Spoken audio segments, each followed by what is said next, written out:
नमस्कार दोस्तों, लाइक करें हमारे वीडियो को। चलिए देखते हैं आज का वीडियो।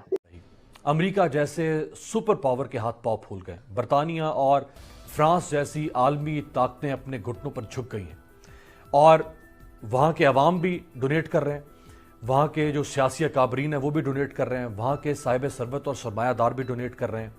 लेकिन जारी बात है, जो सियासी तबका है अगर वो डोनेशन में आगे आए तो उससे और ज़्यादा तहर्रुक मिलता है जो लोग डोनेट करना चाहते हैं। जैसे डोनाल्ड ट्रंप ने अपने एक क्वार्टर की तनख्वाह यानी 3 माह की तनख्वाह $1 लाख उन्होंने डोनेट कर दिया है। इसी तरह से भारतीय सूबा ओडिशा उसके वज़ीर आला ने अगले 3 माह की तनख्वाह जो चीफ मिनिस्टर रिलीफ फंड, जैसे पाकिस्तान में ये फंड कायम किया, प्राइम मिनिस्टर ने भी, चीफ मिनिस्टर्स ने भी, उसमें उन्होंने जमा करवा दिया है। अमेरिकी सेनेटर बर्नी सैंडर्स, उन्होंने 48 घंटों में कमाल कर दिया, $20 लाख की उन्होंने डोनेशन इकट्ठी की है। इसी तरह से जनूबी अफ्रीका के सदर रामाफोसा, उन्होंने क्या कहा है, अपनी कौम से खिताब करते हुए दिखाएं।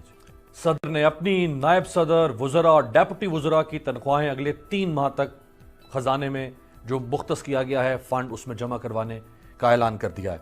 भारतीय रियासत कर्नाटका के वज़ीर आला BS येदियुरप्पा, उन्होंने 1 साल की यानी आज से लेकर आगे तक 1 साल की तनख्वाह वज़ीर आला के रिलीफ फंड में जमा करवाने का ऐलान किया है। अब जरा आते हैं पाकिस्तान की तरफ।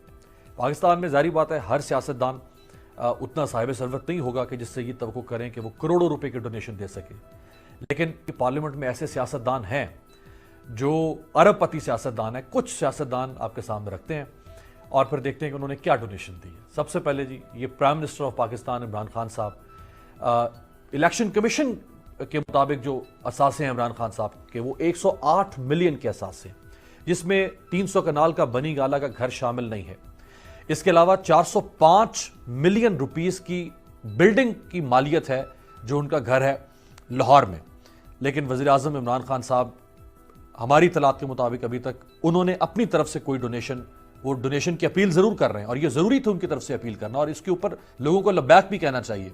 लेकिन वज़ीर आज़म की तरफ से अपनी तरफ से कोई डोनेशन सामने नहीं आ सकी। बिलावल भुट्टो जरदारी साहब $1.5 अरब से जायद के असासों के मालिक हैं। दुबई में 2 विलास में इनकी पार्टनरशिप है। मुल्क भर में बिलावल भुट्टो साहब की कमर्शियल, रेजिडेंशियल और एग्रीकल्चर जो प्रॉपर्टीज हैं उनकी तादाद 20 के करीब है। लेकिन बिलावल भुट्टो जरदारी साहब, हमारी तलात के मुताबिक, चूंकि तीनों पार्टीज के लोग मौजूद हैं, मेरी तस्हीह करेंगे अगर कहीं पे हम गलत कह रहे हैं तो, बिलावल भुट्टो जरदारी साहब ने भी कोई डोनेशन, हैंडसम डोनेशन, कोई हैफ्टी डोनेशन का ऐलान नहीं किया। आसिफ जरदारी साहब, जून 2018 तक जरदारी साहब के असासों की मालियत 758 मिलियन रुपए बताई गई थी। जरदारी साहब की जो ज़रई जमीन है वो हजारों एकड़ में है। 12 महंगी तरीन गाड़ियां, 1 करोड़ रुपए के घोड़े जरदारी साहब के पास और 1 करोड़ 60 लाख रुपए का असलहा, ये इनके एसेट्स में है। लेकिन जरदारी साहब की तरफ से भी अभी तक कोई बड़ी हैफ्टी डोनेशन अनाउंस नहीं की गई। शहबाज शरीफ साहब, एक और इंतहाई मोतबर हमारी सियासी शख्सियत, नैब के जराये के मुताबिक शहबाज शरीफ साहब के असासे 3.5 अरब, इनके खानदान के असासे, जिसमें शहबाज शरीफ साहब, इनकी अहलिया, इनके बच्चों के 3.5 अरब रुपए के असासे लंदन में 2 जायदादें शहबाज शरीफ साहब की इलेक्शन कमीशन के रिकॉर्ड के मुताबिक। लेकिन कोई डोनेशन शहबाज शरीफ साहब की तरफ से उस तरह की बड़ी नहीं आई। एक डोनेशन उन्होंने जरूर किया, लेकिन मैं आगे जाके आपको दिखाता हूं। से गुजारिश करूं, मैं आपसे मुत्तफिक हूं, ये एक वबा है जिसने पूरी इंसान ज़ात को घेरे में लिया हुआ है और हम दुआ पूरी इंसान ज़ात के लिए मांग रहे हैं। लेकिन हर आदमी को अपने घर का, अपने मुल्क का बड़ा एहसास होता है। तो हमारा पूरा मुल्क इस अजाब में है और हमें मिलजुल कर इसको दूर भगाने के लिए, इसका सदेबाप के लिए कोशिश करनी चाहिए। मुझे पता भी है बहुत सारी बातों का कि बहुत सारी पार्टियां हैं जो इस मामले में कोशिशें कर रही हैं, कुछ अपने तौर पे फंड के मामलात भी कर रही हैं, रोज़ी रिज़्क़ दो लोगों को खाना, दाल रोटी दिलाने के लिए दे रहे हैं, बंदोबस्त कर रहे हैं। लेकिन मरबूत तरीके से जिस पूरा मुल्क इसमें शरीक हो, उसकी कमी है। पाकिस्तान पीपल्स पार्टी भी, हम सब, मुझ समेत, हम सब अभी ये बताना नहीं चाहते कि कितने लोगों को दे रहे हैं, कि हमारे MPs कितने को दे रहे हैं, ये नहीं। आपने जो बात की वो बुनियादी बात है। पाकिस्तान के तमाम काबिल ज़िक्र लोगों को, तमाम साहिब सरवत लोगों को इस मामले में आगे आना चाहिए। हम दूसरे मुल्कों के, हिंदुस्तान की हम लिस्ट पढ़ रहे हैं, मीडिया, सोशल मीडिया पे आ रही है, हमारे लोगों को भी इसमें आगे आना चाहिए। लेकिन मैं एक दूसरी बात भी करना चाहता हूँ जी ये कि ये मसले का हल नहीं है, ये मसले का हिस्सा ज़रूर है, ये हल का हिस्सा है। हमें लोगों को भूख से बचाना है, तकलीफ से बचाना है, लेकिन ये मुमकिन नहीं है कि जितना अरसा ये मामला चले कोई भी पार्टी, कोई आदमी, एक शख्सियत पूरे मुल्क को खाना फराहम करेगी, ऐसा नहीं है। नमस्कार दोस्तों, स्वागत है आप सभी का मेरे साथ। और देखिए यहाँ पे ये बंदा है ना, हमेशा ही ये करता है, ये जो एंकर है ये हमेशा मतलब खुद के लोगों को कंपैरिजन करवाने की कोशिश करता है इंडिया से, कि इंडिया के लोग इतना दे रहे हैं, ये वो दे रहे हैं, वो दे रहे हैं। 1 साल की सैलरी येदियुरप्पा जी ने दे दी है, और जो नवीन पटनायक जी हैं उड़ीसा के मुख्यमंत्री, उन्होंने अपनी सैलरी दी है। और जैसे आप सभी को पता है कि टाटा 1500 करोड़ दे चुके हैं, और रिलायंस के जो हैं अंबानी जी, वो भी काफ़ी सारे पैसे वगैरह से दे चुके हैं इंडिया को। एक्चुअली पता है दोस्तों, सच्चाई तो ये है कि जो पीएम केयर्स फंड में जो पैसा जाता है, वो पैसा इतना ज़्यादा नहीं होता है कि गवर्नमेंट उससे कोई ज़्यादा बड़ी रिलीफ वगैरह दे सके। लेकिन एक्चुअली होता क्या है कि इस पैसे से जो है छोटे मोटे जो जैसे कि मास्क हो गया या फिर सैनिटाइजेशन वगैरह, जो छोटी हेल्प हैं वो प्रोवाइड करवाई जाती हैं उस पैसे से गवर्नमेंट के।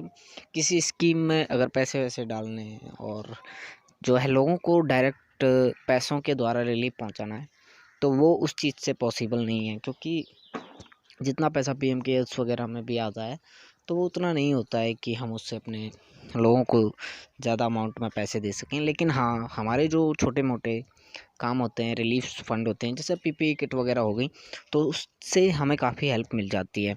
दूसरा, गवर्नमेंट को थोड़ा खर्चा कम हो जाता है। अदरवाइज़ हमारी गवर्नमेंट इतनी आई थिंक कि पावरफुल है कि उन्हें इस मदद की भी ज़रूरत नहीं है, वो अपने लेवल पे जो कर सकते थे करते हैं। अब दूसरा जो सवाल उठता है कि देखिए वहाँ पे पाकिस्तान के अंदर खुद प्रधानमंत्री जो कि इमरान खान है, वो ये कहता है कि भाई पैसे दो। खुद उसने एक पैसा नहीं दिया, अपनी सैलरी तक में से कम ये तो करा भाई 50% चलो मेरी सैलरी काट लो, या अपने जो इनके जो एमएलए वगैरह होते हैं उनसे भाई आधी आधी सैलरी इनकी काट लो। लेकिन ऐसा नहीं है, वहाँ पे बस लोगों के अंदर जो पैसे की भूख है ना, वो बहुत ज़्यादा है। अपने इंडिया में ऐसा है नहीं। अपने इंडिया में काफ़ी जो है ह्यूमैनिटी है ना, उसको बहुत ज़्यादा तवज्जो दी जाने लगी है पिछले कुछ सालों से, और काफ़ी टाइम से हो रहा है। लेकिन अभी इसको ज़्यादा से, क्योंकि लोग एजुकेटेड जितने ज़्यादा होते जा रहे हैं यहाँ पे, उसी तरह से ये चीज़ें जो है बढ़ रही है। और बढ़ने की वजह से आज लोग जो हैं जागरूक हो चुके हैं, हमारे लोग एजुकेटेड हो चुके हैं, हमारे नेता भी मतलब समझते हैं कि यार क्या नहीं, मतलब पब्लिक के प्रति वो रिस्पॉन्सिबल होने लग गए हैं। और यही चीज़ हमारे देश को यूनाइटेड कर रही है। और आज आप देख सकते हैं कि प्रधानमंत्री जी ने आज ही 3 मई तक लॉकडाउन बढ़ाने का ऐलान किया है।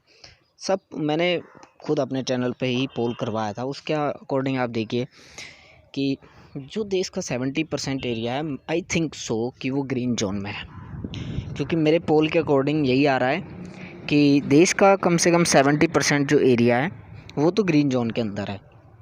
दूसरा, मैंने पोल करवाया था कि भाई लॉकडाउन को बढ़ाना चाहिए कि नहीं बढ़ाना चाहिए, तो उसमें भी लोगों ने 94% लोगों ने ये कहा था कि इसको बढ़ना चाहिए क्योंकि ये ज़रूरी है। और आप देख ही सकते हैं कि आज वो बढ़ा दिया गया। तो ये फ़र्क है हमारे में और उनमें। अब क्या है कि हमारा जो 70% एरिया है वो मैं उम्मीद करता हूँ कि 20 अप्रैल तक खुल जाएगा, क्योंकि उसके चांस हैं वहाँ पे जो छोटी मोटी औद्योगिक जो गतिविधियाँ हैं, जो इंस्टीट्यूशंस हैं, इंडस्ट्रियल इंस्टीट्यूशंस, वो आई थिंक शुरू हो जाएंगे।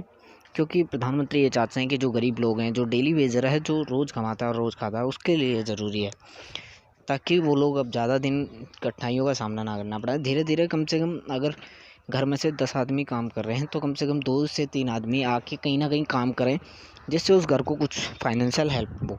अगर 2 आदमी काम कर रहे हैं घर में, कम से कम 1 आदमी आके वहाँ पे काम करे। तो ये अब नया मोटिव है कि लोगों के पास थोड़ा बहुत पैसा पहुँचे, जिससे थोड़ी इकोनॉमी को भी रिवाइव करने में हेल्प मिले, और हम उस कंडीशन में ना जा पाएँ इकोनॉमी की जहाँ से हमें उठानी फिर वो मुश्किल हो जाए। तो मोदी जी ने ये फ़ैसला लिया है, जिसका हम सभी को समर्थन करना चाहिए। दोस्तों, आप बताइए मुझे कि आपको ये वीडियो कैसा लगा। आप कमेंट सेक्शन में बता सकते हैं। और अगर वीडियो पसंद आए तो प्लीज़ लाइक कीजिए, शेयर कीजिए, चैनल को सब्सक्राइब ज़रूर कीजिए और बेल आइकन को दबाइए। मैं मिलता रहूँगा आपसे अगले वीडियोज़ में। तब तक के लिए नमस्कार, धन्यवाद, थैंक यू वेरी मच।